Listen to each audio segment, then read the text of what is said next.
खालचा पाय मोडलेला ना.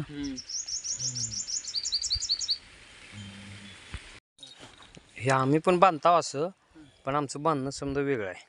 असू द्या, पण ते कसं बघा मित्रांनो, पहिलं कसलं बांधलं होतं खाचूस तोर. इथं आतनं पाय मोडलेला आहे, हाड बाहेर आलेलं इथं इथं एकदम चाळ्याला चिटकून मोडलेला आहे. आता ही एकदम जखम धुवून वगैरे समजा नीटनेटकं प्लास्टर मारतो. बघा हाड वर आलेला आहे याला थोडा.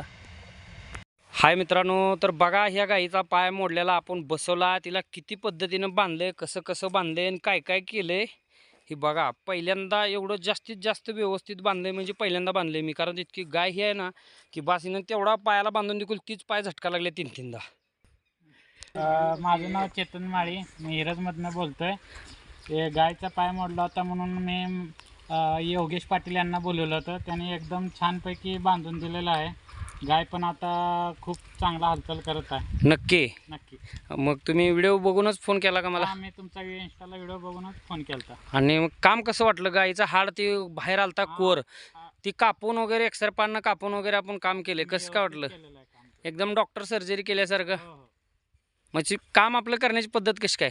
एकदम भारी आहे. हो, आवडलं. तुमचं नाव? एक नंबर आहे. कसं काय, बरं वाटलं ना? एक मग आता मी काम केलंय, तुम्हाला काय म्हणायचं, कसं केलंय? व्यवस्थित मग ह्या गायीनं साथ द्यायला पाहिजे का नाही आता? हो. मग आता जर ह्या गायीनं साथ नाही दिली तर आपण परत काय करायचं सांगा बरं ह्याला?